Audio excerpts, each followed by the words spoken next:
All right, girls, you may rise. No, girls, all together. As a body. Resume your seats. All right. Please rise. No, Marcel. That's the second time you've been tardy. Because of you, the rest of the class will have to do it all over again. Seats.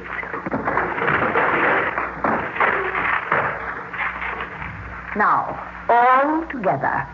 Rise. No, Marcel, you're out of step again. We must all leave our seats together. Marcel, no one has been excused. Come back here. Come back here. You two older girls, get her, bring her to my office. The class is dismissed.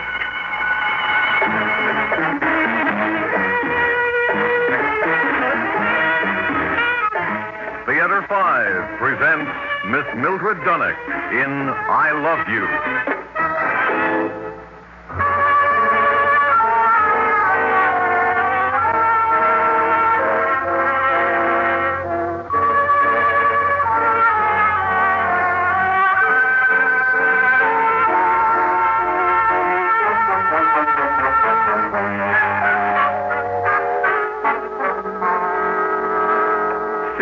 Please calm yourself. I am calm. You can't be pacing the room that way. Sit down for a minute. That child has me beside myself. Well, I can see that. It's a good thing I dropped by. Getting upset isn't going to help matters any. What's the matter with her? She does everything she possibly can to spite me. She's a problem child. Every girl at this school is a problem child. You've handled difficult girls before. Not like this one. She looks at you with those cold, green little eyes and says, yes, Miss Taylor, no, Miss Taylor. And she goes right ahead with what she planned to do anyway. It's almost as if she were out to deliberately destroy me. Oh, Celia. I mean it. She's the coldest little fish I ever saw. She doesn't feel anything. Oh, all the girls something, you know that. Not this one, Cards. She's been thrown out of the best girls' schools in the East, and I think she's determined to be thrown out of this one. This is the end of the line for her, the school that handles problem girls when everyone else fails, and mostly because of me. She knows that as long as I'm headmistress of Blair Hall, she'll never get away with it. So she's out to destroy me. Oh, Celia, that's fantastic. Fantastic's the only word that describes her. She's a little monster. What? That's the only proper word for her. Capable of setting fire to this school as she is of pulling the wings off a butterfly. She's not a child at all. She's a crafty, clever, plotting, evil little monster. Now, Celia, you've just got to get control of yourself. I've never heard you talk like this about any girl. If you really feel that she's that dangerous, you ought to recommend that she be given over to psychiatric care. We really don't have the time or facilities for budding pyromaniacs. No, I don't really mean that. I'm just upset, that's all. I don't really think this girl's disturbed. I'm sure she'd like me to think she is. She's just the same as all the rest of the girls at Blair Hall. Spoiled little rich girl that's getting her first taste of discipline in her life, and she doesn't like it a bit. None of them do. I just got to keep remembering that and see that she keeps getting her full share of discipline. Celia, I've been meaning to talk to you about that. About what?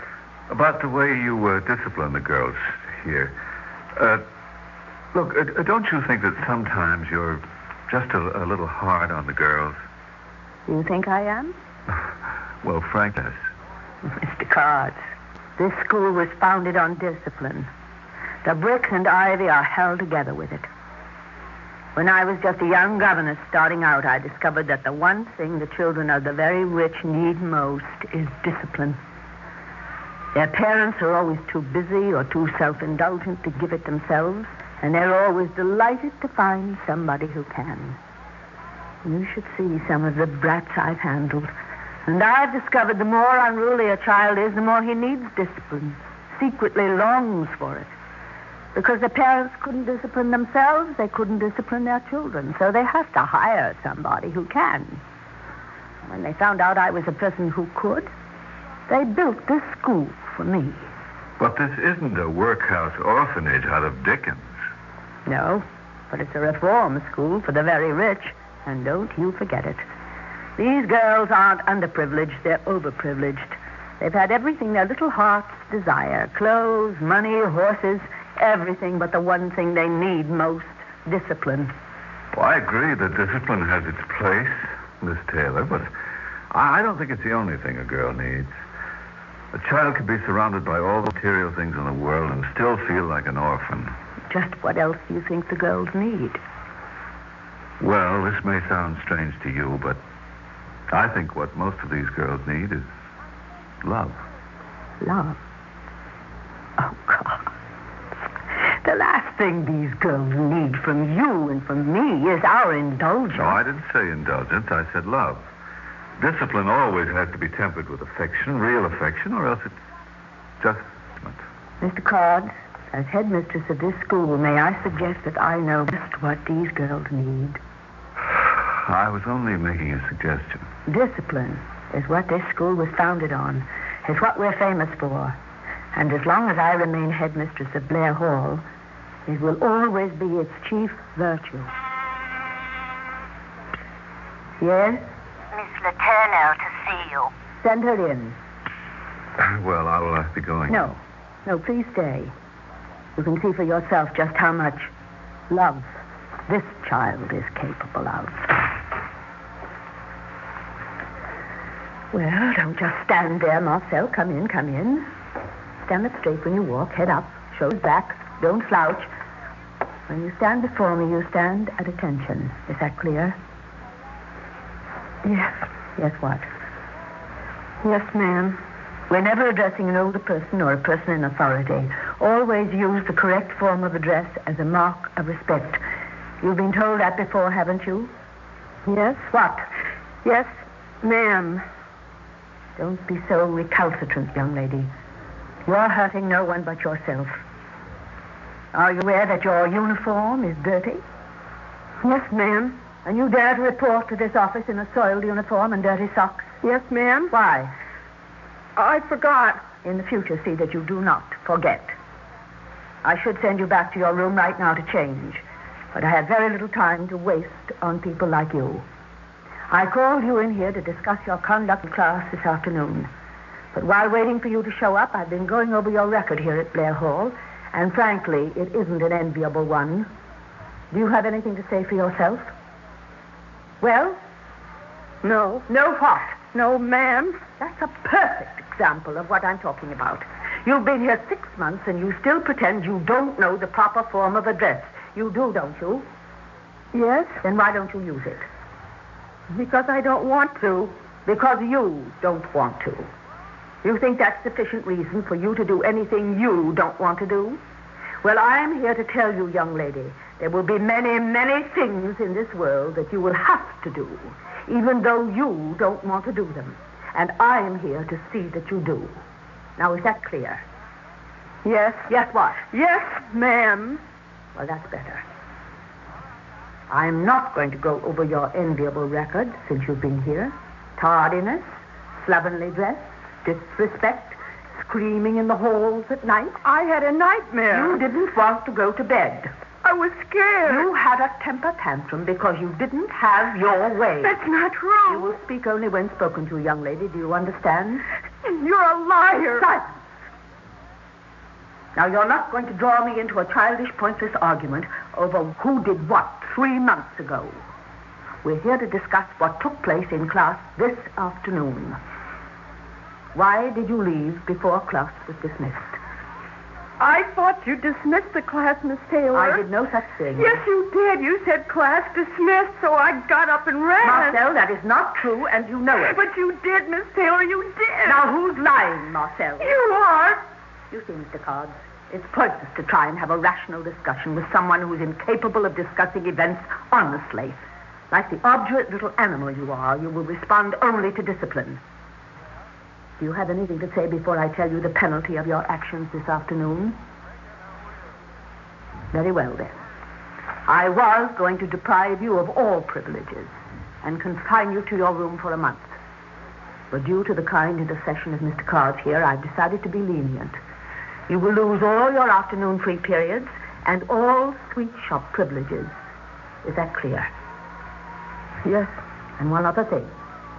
For not addressing me with the proper title of respect, you will take down all those stupid movie star and horse pictures you have over your bed. No! Until now, I've closed my eyes to them, but from now on, you're going to live up to the letter of every law of this school. No! Those pictures are mine. And furthermore, we'll have no more emotional outbursts every time somebody runs counter to what you want. I hate you, Miss Taylor. I hate That's you. enough of that. I'm going to kill you if I can. I'll kill you. Marcy, no. And if I can't kill you, I'll get somebody who can. Marcy, please. Go to your I'm going to kill you. I'm going to kill you. You've got to... Because I hate you. I said I hate you.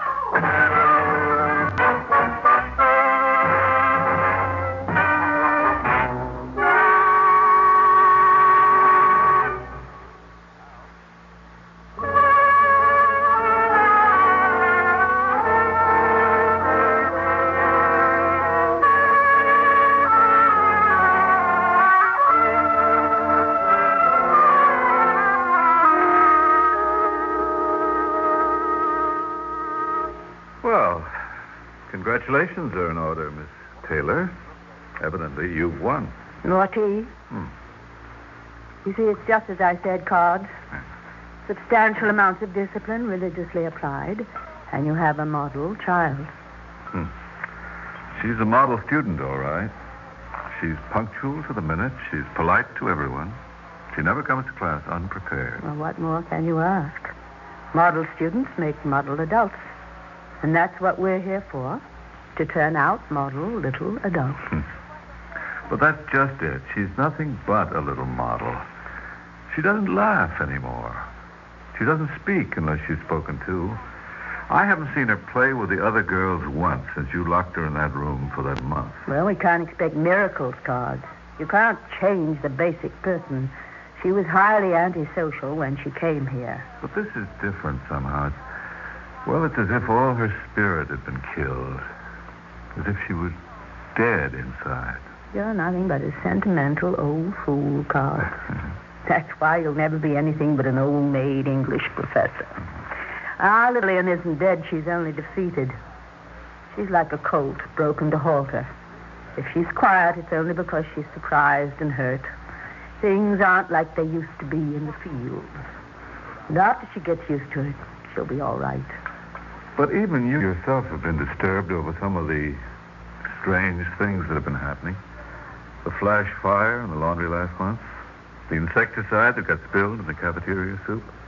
The day you thought one of the girls tried to push you downstairs. Oh, for a while, I thought it might be our little Miss Marcel. Then that new girl we got. What's her name? Who? That daughter of that manufacturer. Ianello? Yes, that's the one. Geraldine Nello. She came to Blair Hall about the time all these things started happening.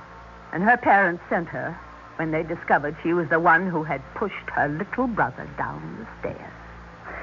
The day one of the girls shoved me, both she and Marcel were standing nearby, but Geraldine was the closest. And she had a curious grin on her face. Well, I guess I can forget about the notes. Notes? What notes? One day the Ianello girl came up to me on the hockey field and told me that Marcy spent most of her time in her room writing notes. What kind of notes? I don't know. She just told me that Marcy sneaked out of her room late at night and left them down by the road at the fence. Well, I strongly suspected at the time that she was making it all up just to curry favor. Well, why didn't you tell me this before? Because I didn't think it was true. And you'd been quite hard enough on Marcel up to that point. Besides, what harm could notes do? You're an idiot, Cards. She's trying to make contact with somebody on the outside. What? We haven't beaten that little girl at all. She's just changed her tactics. Well, you don't think... Get that Ianello girl down here at once.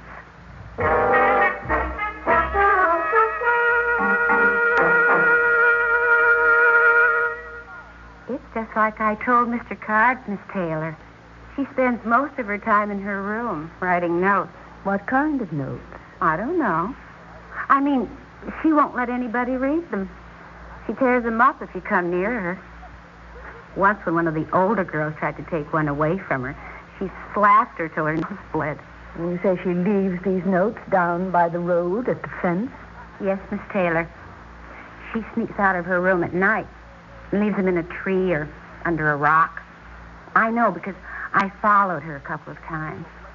Once I saw her hide a note under the seat of the garbage man's truck. Well, obviously, she's trying to make contact with somebody on the outside. But who? And for what? Do you think you could lead us to the spot where any of these notes are hidden? It's always been so dark, and I've always had to stay so far back. She could kill any of us if we followed her. Once, though, I thought I remembered one particular rock. But when I went back the next day, the note was gone. You see? Whoever she was trying to contact, she succeeded. But who? Her father's in Europe. Her mother's in the Caribbean somewhere with her new husband. You say she leaves her room every night? She has for the last 3 weeks. Well, then she'll probably go again tonight. Now, I want you to get one of the older girls, and I want the two of you to sneak down to the main gate and hide yourselves there. Wait there until I call you, and whatever happens, you're not to say anything to anybody. Now, is that clear? Yes, Miss Taylor. I'll run along to your room then, and remember, not one word to anybody. Yes, Miss Taylor. I only want to help. I knew all along that Marcy Letourneau was up to no good. Run along. Yes, Miss Taylor. Well, who do you think she's trying to contact? Contacted. But who? A professional, probably. Somebody who's capable of killing a head mistress or burning down a school. I don't believe it. Why not? She has the money and the nerve. She has a $200 a month allowance. And anybody who can dump insect powder into the school soup is capable of anything. Well, Marcy may be troubled, but she's basically a good girl. Well, we'll see about that tonight, Mr. Cards. Whoever she's trying to contact and whatever they're up to, it'll all be in that note.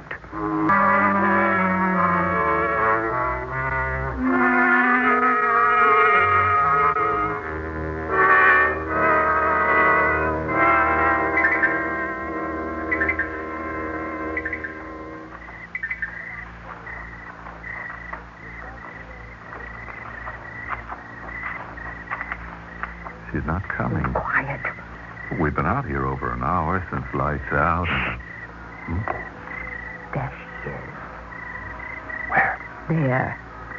Sliding along the shadows of lawn. Oh. In that nightgown, she looks like a fairy queen gliding through the woods. See? She has the note in her hand. Come on. We don't want to lose her. You want to take her now? Oh, no, you idiot. We just want the note. Oh, be careful, you clumsy idiot. We don't want to frighten her. She looks like a child lost in the woods in her nightgown. She's looking for a spot to hide the note. There. See? In the cleft of that tree. Sitting round. Keep your head down. There. She's moving away. We'll let her get all the way back to Blair Hall before we... Oh, clumsy idiot. See what you've done. You frightened her. Quick, get her before she can get back and destroy the note. Senior girls, get her before she can get to the tree. Oh, come on, Todd. Get her. Stop her before she can tear it up. Give it back to me. Oh, good work, girls. Hold up, Todd. We can't have her getting away. No. Let me go. Let me go. You see, you thought you were a little too smart for me, didn't you? Well, let me tell you, I've been on to you since the beginning. No. Dale, please give me back the note. It's mine. Please, I'll do anything you ask. Only please give it back to me. Please give it back. It's too late for all that. I've caught you red-handed, and now I have all the evidence I need. No, Miss Taylor, please. Girls, please. Take her to her room and lock the door. I'll be up to deal with her presently. Yes, Miss Taylor. No, Miss Taylor, please give the note back to me. It's mine. Oh, please give it back to me.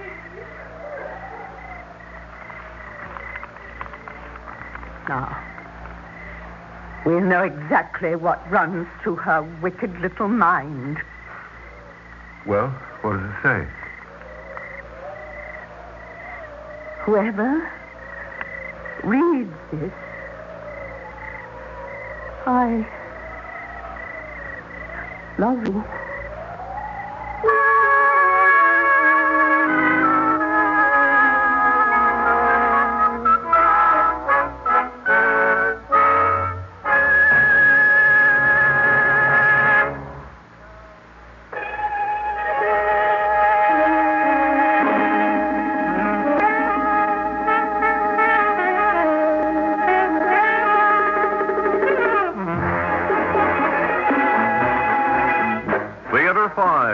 Presented I Love You, written by George Bamber, based on an idea by Meyer Levin, produced and directed by Warren Somerville. In the cast, Mildred Dunnock, Paul McGrath, Rosemary Rice, and Evelyn Juster. Audio engineer Neil Post. Sound technician Ed